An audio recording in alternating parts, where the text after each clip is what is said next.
Hi, today we are going to be looking at the word order. Order. O-T-H-E-R. आजको हाम्रो यस भिडियोमा orderको different uses रहेको छ. Orderलाई हामी order मात्रै भनेर युज गर्दैनौं. orderको अरु फर्म पनि रहेको छ. जस्तै order, the order, orders and the orders. अब यसको युजेस हामी यस भिडियोमा सिक्छौं. Now let's get started. स्क्रिनमा हेर्नुस् त. Order plus plural countable noun and uncountable noun. Orderलाई हामी countable noun सँग पनि युज गर्न सक्छौं र uncountable noun सँग पनि युज गर्न सक्छौं. यहाँ हाम्रो स्क्रिनमा हेर्नुस् त. राइट साइडमा पर्पल कलरमा सेन्टेन्स रहेको छ. With countable noun and uncountable noun. She is going to the cinema with other friends. Other friends. Friends हाम्रो countable noun हो. हामी friends लाई count गर्न सक्छौं. यहाँ हाम्रो friends हो. S एउटा स्क्रिन रेकर्डिङको टाइममा S ओभरल्याप भएको छ. यहाँ S हुन्छ. Friends. उनी अरु साथीहरुसँग सिनेमा जाँदै छिन्. Is going to means present continuous form. उनी अरु साथी जुन मेन्सन गरिएको साथीहरु हैन, जुन स्पेसिफिक साथी हैन, जुन पहिले नै चिनेको साथी हैन, अरु नै साथीहरुसँग.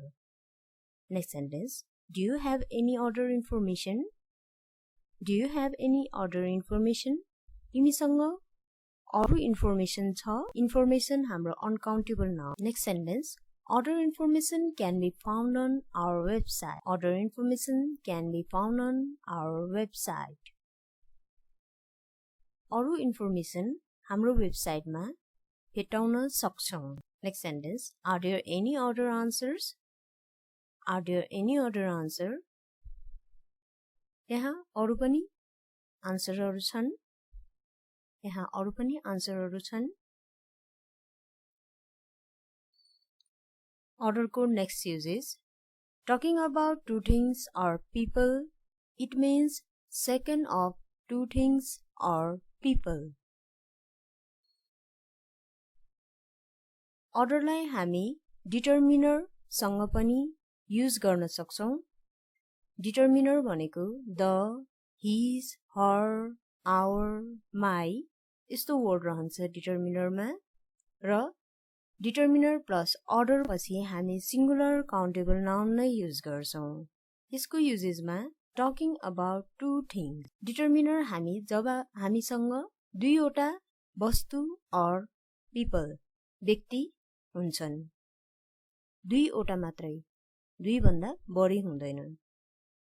जब दुईवटा मात्रै हुन्छ र त्यो दुईवटामा पनि नेक्स्ट अर्कोको कुरा गर्नको लागि हामी determiner राखेर singular countable noun सँग order युज गर्छौं. राइट साइडमा हाम्रो इक्जाम्पल रहेको छ. There is some juice left in this bottle. The other bottle is empty. यस बोतलमा केही जुस बाँकी रहेको छ र अर्को बोतल खाली छ भन्ने सेन्स जनाउँछ यो सेन्टेन्सले. यहाँ पनि दुईवटा मात्र बोतल रहेको छ. जुसको दुईवटा बोतल. जुसको कुरा भइरहेको छैन, बोतलको.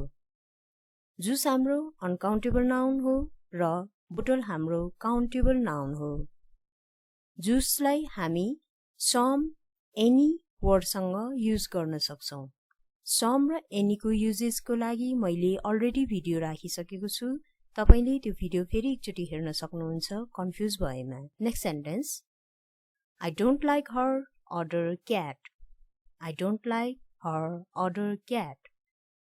मलाई उसको अर्को क्याट मन पर्दैन. It means त्यहाँ दुईवटा मात्र क्याट रहेको छ र एउटा क्याट मन पर्छ र अर्को क्याट मन पर्दैन भन्ने सेन्स जनाउँछ. Next sentence. This pen is okay but my other pen is better. This pen is okay but my other pen is better. It means मसँग दुईवटा पेनहरु छन् जसमा एउटा ठिकै छ र अर्को पेन त्यो भन्दा अझै बेटर छ, अझै राम्रो छ। Better means adjective. एडजेक्टिभमा पनि यो कम्प्यारेटिभ एडजेक्टिभ हो। कुनै पनि दुईवटा वस्तु या व्यक्ति बीच कम्पेयर गर्नु परेमा, तुलना गर्नु परेमा हामी कम्प्यारेटिभ एडजेक्टिभको युज गर्छौं। Good, better, best. अर्डरको next uses the order plus plural noun. It means the remaining people or things in a group. The order plus plural countable noun. Remaining things or people को केसमा पनि हामी order use गर्न सक्छौं र order को अगाडि आर्टिकल the पनि use गर्नै पर्छ। यो फर्ममा हामीले the order plus plural countable noun राख्नु पर्ने हुन्छ। नाउन जहिले पनि प्लुरल नै हुन्छ। रिमेनिङ थिंग्स अर पीपल को लागि बाँकी रहेको, इट मिन्स बाँकी, कुनै पनि ग्रुप अर सेटमा बाँकी जति पनि हामीले अहिले देखिरहेको छौं त्यो भन्दा बाँकी अरु थप, अरु बाँकी, इट मिन्स अरु बाँकी। यसलाई हामी सेन्टेन्सको थ्रु बुझ्छौं। हेर्नुस् त राइट साइडमा the order with plural countable noun. 3 of my friends attended my wedding. 3 of my friends attended my wedding. The other friends did not. राम्ररी हेर्नुस् त 3 of my friends, मेरो फ्रेन्ड्सहरु मध्ये 3 जना फ्रेन्ड्सले मात्रै मेरो वेडिङ अटेन्ड गर्यो। But the other friends did not. बाँकी रहेको अरु फ्रेन्ड्स, मानौ कि मेरो 7 जना साथीहरु छन् र त्यसमा 3 जनाले मात्रै वेडिङ अटेन्ड गर्यो र बाँकी 4 जनाले अटेन्ड गरेन भन्ने सेन्स जनाउँछ। रिमेनिङ पीपल, अघि हामीले भन्यौ रिमेनिङ पीपल, बाँकी रहेको 7 जना मध्ये बाँकी रहेको अरु बाँकी 4 जनाले वेडिङ अटेन्ड गरेन। Next sentence There is only 2 pens. Where are the other pens? यहाँ पेन्स पनि रहेको छ। स्क्रिन रेकर्डिङको टाइममा यो पेन्स ओभरल्याप भयो। There is only 2 pens. मानौ मसँग 1 बक्स पेन थियो। 1 बक्समा मानौ फर इक्जाम्पल 12 वटा पेनहरु थियो। त्यो सेटमा 12 वटा हुनुपर्ने। बट त्यहाँ 2 वटा मात्रै पेनहरु छन् र बाँकी 10 वटा कहाँ गयो त भन्दा हामी the other pens भन्छौं। बाँकी 10 वटा। Where are the other pens? Where are the other pens? यसमा केही प्रब्लम भएमा भिडियो एकचोटी फेरि रिपिट गरेर हेर्नु होला।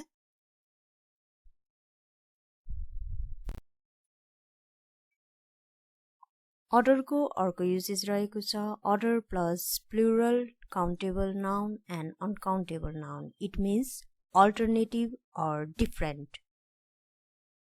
Order plus plural and uncountable noun.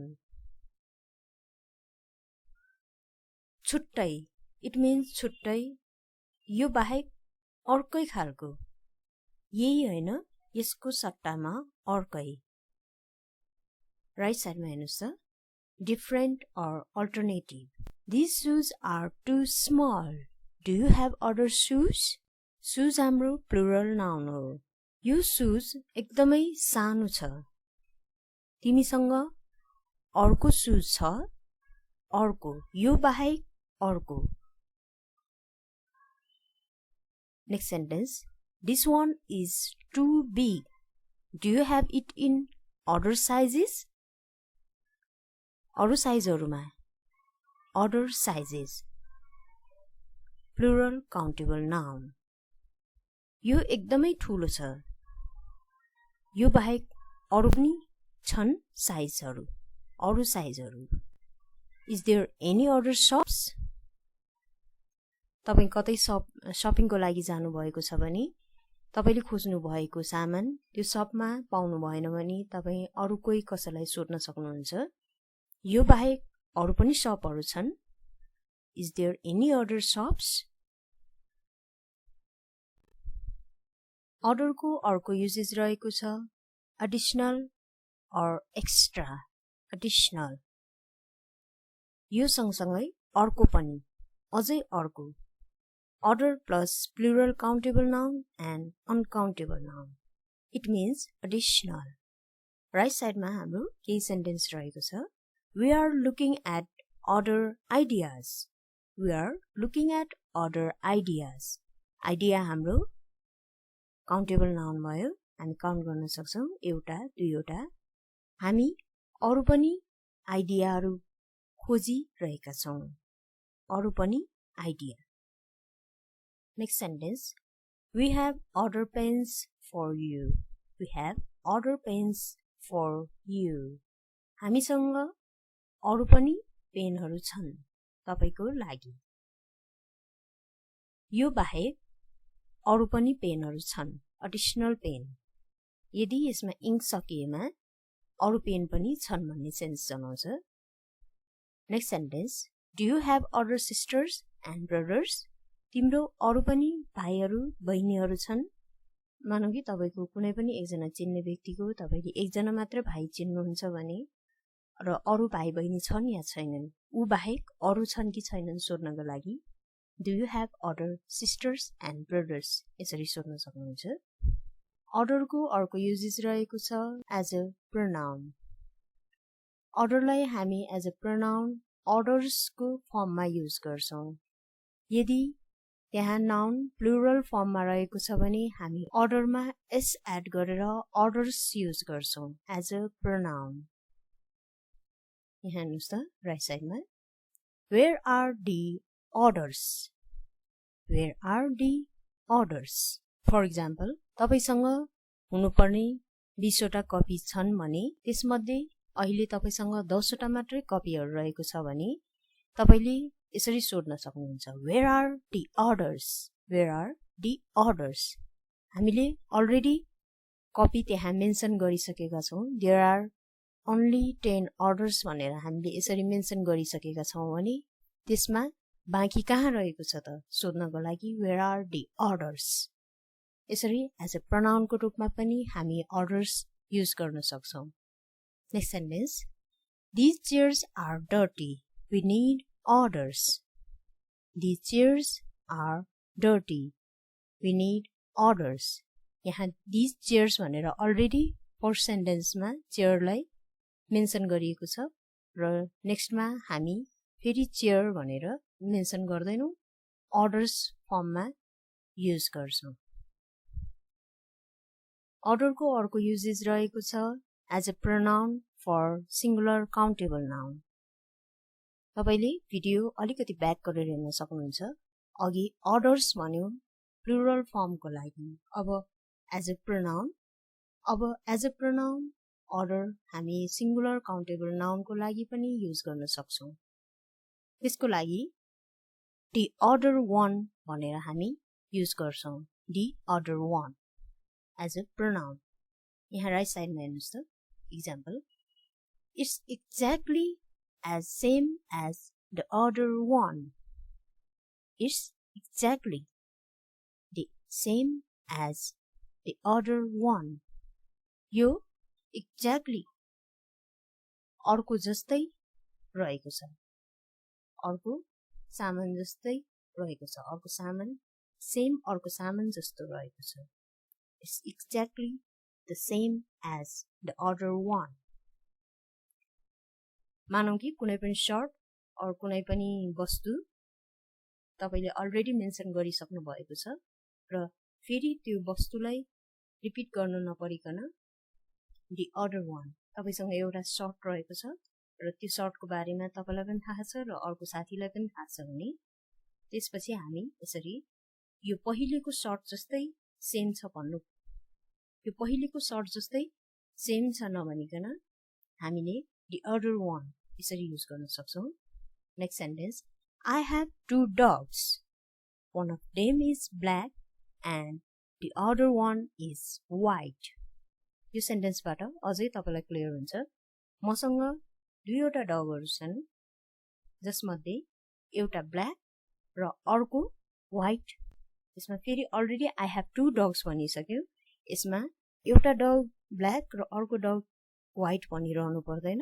एउटा white एउटा black यसरी हामी एज अ pronoun को रूपमा यसरी हामी एज अ pronoun order लाई the order one भनेर युज गर्न सक्छौं ओके आई होप कि आजको यो भिडियो तपाईहरुको लागि एकदमै युजफुल हुनेछ र स्क्रिनमा एकचोटी हेर्नु होला यहाँ एउटा लिंक दिएको छ यो लिंक हाम्रो डिस्क्रिप्सनमा पनि दिएको हुनेछ www.atnepal.net/english यस लिंकमा हाम्रो YouTube च्यानलमा भएको सबै भिडियोहरु सजिलै तरिकाले पाउन सक्नुहुन्छ Thank you so much for watching today's episode. Please hit like, share and subscribe.